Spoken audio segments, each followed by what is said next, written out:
నమస్కారం, మీరు చూస్తుంది ఐ డ్రీమ్. నేను మీ కీర్తి. నాతో పాటు బ్రహ్మశ్రీ గోరుగుంట్ల సురేష్ బాబు గారు ఉన్నారు. నమస్తే సురేష్ బాబు గారు. కీర్తి గారు నమస్కారం అండి. గురువు మారడం అన్నది చాలా ఇంపార్టెంట్ ఫేజ్. అఫ్ కోర్స్ ద్వాదశ రాశుల్లో కూడా చాలా ఇంపార్టెంట్ ఫేజ్ అని, మంచి చెడు ఒక్కొక్క రాశికి ఏం జరగబోతుంది, ఎలాంటి చేంజెస్ రాబోతుంది, ఉంటే 1 year పాటు వారు ఉంటారు కాబట్టి ముఖ్యంగా ఈ 1 year పుట్టే పిల్లలకి చాలా చాలా విద్యా బుద్ధులు అలాంటివన్నీ బాగుంటాయని వింటున్నాం. మరి ఏ వాళ్ళకి, ఎలాంటి వాళ్ళకి అన్ని తెలుసుకుందామండి ఒకసారి. అసలు ఫస్ట్ ఆఫ్ ఆల్ నాకు ఇంట్రడక్షన్ ఇవ్వండి. మార్కెట్లో జరుగుతున్న ఈ బజ్ ఎంతవరకు కరెక్ట్, అసలు ఏం జరగబోతోంది అన్నది. అంటే జ్యోతిష్కులు చెప్పేదానికంటే కూడా అండి, ఆ థంబ్నెయిల్స్ ఎట్లా తీసుకెళ్ళిపోతాయండి. రకరకాలు మాకు తెలిసినవి తెలియని అన్ని వాడేస్తున్నాం. సో ముందుగా మనం స్వర్ణలక్ష్యం వారికి ప్రార్థన చేసి అందరు చక్కగా ఉండాలని కోరుకొని, నెక్స్ట్ మనం గురువు అసలు ఈ యొక్క ఏంటిది విశిష్టత ఏంటి, అందరూ ఎందుకు ఇంతగా మాట్లాడుకుంటున్నారు చర్చించుకొని, ఆ తర్వాత ద్వాదశ రాశుల వారికి ఎలా ఉంటుందో మనం ఒక సిస్టమేటిక్ వెళ్దాం. ముందు అందరికి చక్కగా ప్రార్థన చేద్దామండి ఈ సందర్భంగా. గురుర్ బ్రహ్మ గురుర్ విష్ణు గురుదేవో మహేశ్వర గురు సాక్షాత్ పరం బ్రహ్మ తస్మై శ్రీ గురవే నమః. మహాలక్ష్మి నమస్తే అస్తు పరబ్రహ్మ స్వరూపిణి రాజ్యం దేహి ధనం దేహి సర్వకామాంచ దేహి మే. మనకి గురువు అందరు చక్కగా ఆశీర్వాదం ఇవ్వాలి, తద్వారా మనకి చక్కటి జ్ఞానము, సంతానము, విజ్ఞానము, సంపదలు ఉండాలని చెప్పేసి మనకి దక్షిణామూర్తిని, హయగ్రీవ స్వామిని, నీలా సరస్వతి అమ్మవారిని చక్కగా అందరిని మనం ప్రార్థన చేసుకుందాం. అంతేకాకుండా ప్రతి ఒక్కరికి 12 రాసుల వారికి ఈ గురువు మారుతున్న సందర్భంగా గురువు సంపదలు ఇవ్వడానికి ఒక కారకుడు గురువు అనమాట. అందుకని ఈ గురువు కూడా అందరికీ మనకు చక్కగా సంపదలు ఇవ్వాలని, ఈ 12 రాసుల వారికి స్వర్ణలక్ష్మి అమ్మవారు బ్రహ్మ జ్ఞానాన్ని ఇవ్వాలని, వాళ్ళందరూ చక్కగా నవ్వుతూ హ్యాపీగా ప్రతి నిమిషం ఉండాలి. అంతేకాకుండా వాళ్ళకి ధనం విపరీతంగా వాళ్ళ ఇంటి నిండా, అకౌంట్ నిండా ఉండాలని, తదనుగుణంగా వాళ్ళకి మనసులో ఉన్న ఏ చిన్న కోరిక కూడా తక్షణమే నెరవేర్చి అందరూ చక్కగా సంతోషంగా హ్యాపీగా ఉండాలి ఈ సందర్భంగాని మనం కోరుకుందామండి.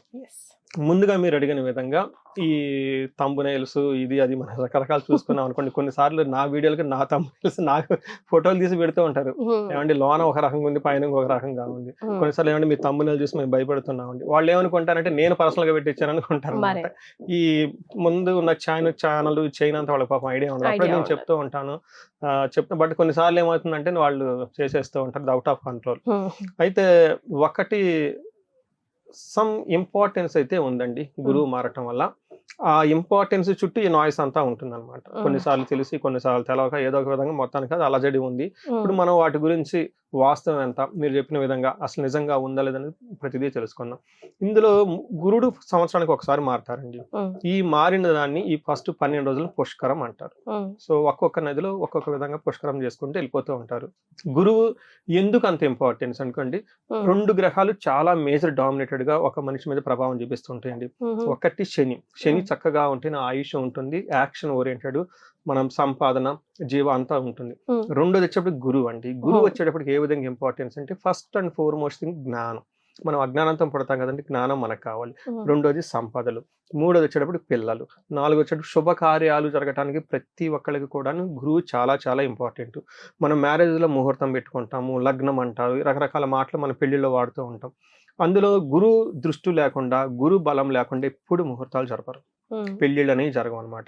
ఈవెన్ సంతానం కావాలంటే కనుక గురు బలం బాగుంటేనే పిల్లలు చక్కగా పుడతారు అని మనకి శాస్త్రాలు వివరించారు. తర్వాత శుభకార్యాలు జరగాలి, పెళ్లిళ్ళు జరగాలి, సంతానం కావాలి, జ్ఞానం ఉండాలి. మూడో దానికి మనకి హోమాలు, యజ్ఞాలు, శుభకార్యాలు, గుళ్ళు, ఇవన్నీ ఆధ్యాత్మిక శక్తి, ధర్మబుద్ధి, ధర్మచింతన ఇవన్నీ కావాలంటే గురువే ఉండాలన్నమాట. ఇలా ఏ ప్రకారంగా జీవకారకుడు, మనం జీవించి ఉన్నాం, కళాత్మకంగా ఉన్నాము అంటే ఆ మనిషి ఉన్నా లేకపోయినా కీర్తి ప్రతిష్టలు చూసారా, వీటన్నిటికి కారణం గురువేనండి. అలా గురువుకి సంబంధించి చెప్పుకుంటూ వెళ్ళిపోతే మనం ఒక 1 day అంతా ఓన్లీ గురువు గురించి చెప్పుకోవచ్చు అనమాట. అందుకని చెప్పేసి అంత కాకుండా మేజర్ మనకు 3 ముఖ్యమైన 4 పాయింట్లు: జ్ఞానం, సంతానం, సంపద, ధర్మచింతన. ఈ 4 కావాలి అనుకుంటే గురువు యొక్క ఇంపార్టెన్స్ చాలా ఉండాలి. అందులోనూ మనం కార్పొరేట్ వరల్డ్ లో చూసుకుంటే సాఫ్ట్వేర్, లేకుంటే చూసుకుంటే పాలిటిక్స్ లో చూసుకుంటే మేనేజర్, ఓకే, అడ్మినిస్ట్రేషన్ క్యాపబిలిటీ, మంత్రి అని చెప్తూ ఉంటాను అనమాట. అందుకని ఏ ప్రకారంగా చూసుకున్నా కానీ గురువు ఏ విధంగా మనకి చాలా ఇంపార్టెంట్. నెక్స్ట్ ఇప్పుడు ఎందుకు ఈ ఈ హడావుడి ఎందుకంటే గురువు ప్రతి సంవత్సరం ఒకసారి మారుతూ ఉంటారు. అందులో ఈసారి జూన్ 2న మారుతూ ఉన్నారు. 1 ఇయర్ బ్యాక్ మారారు, మళ్ళీ ఇప్పుడు మారుతున్నారు. ఇప్పుడు ఎక్కడి నుంచి ఎక్కడికి మారుతున్నారు? మిథున రాశి నుంచి కర్కాటక రాశికి మారుతున్నారు. 1 ఇయర్ అంతా వీళ్ళు కర్కాటక రాశిలో ఉంటారు. బట్ అప్పుడు ముందుకు వెనక్కి మారుతూ ఉంటారు. బట్ మెజారిటీ ఆఫ్ టైం కర్కాటక రాశిలో ఉంటారు. అయితే ఈసారి గురువుకున్న విశిష్టత ఏంటంటేనండి, ఇది ఉచ్చ స్థానానికి వెళ్తున్నారు అన్నమాట గురువు. కొన్నిసార్లు గురువు నీచ స్థానానికి వెళ్తూ ఉంటారు, ఫ్రెండ్ ఇంట్లో, ఎనిమిలో, రకరకాల ప్లేసుల్లో ఉంటూ ఉంటారు. కాబట్టి గురువు ఆయన చాలా పీక్ టైంలో చాలా హైయెస్ట్ స్ట్రాంగ్ అయిన పొజిషన్కి వెళ్ళిపోతున్నారు అనమాట. అంటే మనుషులకి ఎలా బలహీనత ఎలా ఉంటుందో గ్రహాలకు కూడా బలహీనతలు ఉంటూ ఉంటాయి. గురువు ఈ కర్కాటక రాశిలో ఉండటంతో గురువు చాలా స్ట్రాంగ్ గా ఉంటారు. ఎంత స్ట్రాంగ్ గా ఉంటారంటే ఈ హోల్ ఇయర్ లో పుట్టిన పిల్లలందరికీ జ్ఞానం బాగుంటుంది, తర్వాత మేనేజ్మెంట్ అడ్మినిస్ట్రేషన్ క్యాపబిలిటీస్ బాగుంటుంది. ఎక్కడ ఏ రాశిలో ఉన్నా కానీ చాలా చక్కగా మంచి రిజల్ట్ ఇస్తారు. కాబట్టి ఈ ప్రకారంగా గురువు చాలా మంచి చేస్తారని మనకి చెప్పుకోవచ్చు. మరి వీళ్ళు ఏం చేస్తే బాగుంటుంది, ఎలాంటి రెమెడీస్ చేస్తే బాగుంటుంది అంటారు? మనకి శాస్త్రాల్లో చాలా క్లీన్ గా చెప్పారండి. మనం ఏదైతే మనం ఇప్పుడు నేను చెప్పిన నాలెడ్జ్ అంతా మన పురాతన గ్రంథాల్లో వివరించడం జరిగింది. దాని గురించి ప్లస్ పాయింట్స్, మైనస్ పాయింట్స్ అంత ఇప్పటిదాకా మనం చూసుకున్నాం. ఎవరికి అనుకూలం, ఎవరికి ప్రతికూలం, అనుకూలంగా ఉంటే ఏంటి, ప్రతికూలంగా అంటే ఏంటి మనం చూసాం. రెమెడీస్ కూడా చాలా క్లీన్ గా పెట్టారండి. ఫస్ట్ ఏంటంటే గురువుకి జపం చేయించాలి. 16,000 సార్లు జపం చేయించాలి. గురువుకి అధిదేవత ప్రతిదేవత అని అంటారు, వాళ్ళకు కూడా జపాలు చేయించాలి. జపం అయిపోయిన తర్వాత నెక్స్ట్ మోస్ట్ ఇంపార్టెంట్, చాలా మందికి తెలవదండి, తర్పణం అంటారు. తర్పణం చేయించాలి. తర్వాత హోమం చేయించాలి. నెక్స్ట్ దానం చేయాలి. ఇలా జప దాన తర్ప హోమాదులని సంపూర్ణ శాంతి పూజలు అంటారు. ఇది అయిపోయిన తర్వాత క్షేత్ర దర్శనాలు చేయాలంట. చాలా మంది ఇది కూడా మిస్అండర్స్టాండింగ్ అండి. మాకు కాలసర్ప దోషం ఉంది, శ్రీశైలం వెళ్ళిపోయాం, లేదంటే శ్రీకాళహస్తి వెళ్ళిపోయాము, ఇది ఉందన్నారు, ఈ గుడికి వెళ్ళామని చెప్తూ ఉంటారండి. అది ఇంపార్టెంటే, కానీ దానికి ముందు చేయాల్సిన ప్రక్రియ కూడా చాలా ఉంటుందండి. ఇవి చేసిన తర్వాత క్షేత్ర దర్శనానికి వెళ్తే చాలా బాగుంటుంది. బెస్ట్ అంటే దక్షిణామూర్తికి సంబంధించిన దేవాలయాలు, హయగ్రీవ స్వామికి సంబంధించిన దేవాలయాలు, నీలా సరస్వతి దేవికి సంబంధించిన దేవాలయాలు.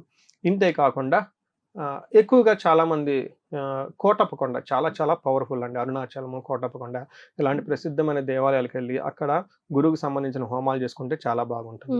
ఇవి వాళ్ళు చేసుకోలేరు కాబట్టి పండితుల దగ్గర, తర్వాత బ్రాహ్మణుల దగ్గర, వాళ్ళ సమక్షంలో జరుపుకుంటే చాలా బాగుంటుంది. ఇవి కొంచెం టెక్నికల్ గా చేయాల్సిన పూజలు. మరి వాటికి ఆల్టర్నేటివ్ గా ఇంకా ఏమైనా పద్ధతులు ఉన్నాయంటే గురువులకు సంబంధించిన వాళ్ళ దగ్గర ఆశీర్వాదం తీసుకోవటం, ఆశ్రమాలకు వెళ్ళటం, తర్వాత మఠాలకు వెళ్ళటం, అక్కడ సేవ చేయటం, మెయిన్ సేవ చేయటం ఇంపార్టెంట్. తర్వాత యాన్షియంట్ స్క్రిప్చర్స్ ని బాగా చదువుకోవటం, లైక్ మనకి అష్టాదశ పురాణాలు కానివ్వండి, లేదంటే భగవద్గీత కానివ్వండి, ఇలా మనకి పురాతనమైన గ్రంథాలు గురువులకు చెప్పిన సంబంధించిన ఇవి చదువుతూ ఉంటే చాలా బాగుంటుంది. వీటితో పాటుగా మనకి ఇంకా ఏం చెప్తారంటే గురువుకి సేవ అంటే చాలా ఇష్టం. అందుకని గురువులకు సంబంధించిన బట్టలు పెట్టడం, తర్వాత శనగలు దానం చేయటం, వాళ్ళకి కలిసి వాళ్ళ ఆధ్వర్యం చక్కటి సలహా తీసుకుని ముందుకెళ్ళటం. అలా వీళ్ళకి మెంటార్స్ అని ఉంటారు, తర్వాత కొంతమంది కన్సల్టెంట్స్ అని ఉంటారు, ఇంటికి సంబంధించిన బ్రాహ్మణులు ఉంటారు. అలాంటి వాళ్ళ దగ్గర ఆశీర్వాదం తీసుకుంటూ ఉంటే గురువుకి సంబంధించి చాలా విషయాల్లో చాలా అనుకూలంగా ఉండి మంచి రిజల్ట్ వచ్చే అవకాశం ఎక్కువ ఉంటుందండి. చాలా సంతోషం అండి. ద్వాదశ రాశుల వారికి ఎలా ఉంటుంది తెలియజేయడంతో పాటుగా గురు మార్పు వల్ల రెమెడీస్ ని కూడా సూచించారు. ధన్యవాదాలండి.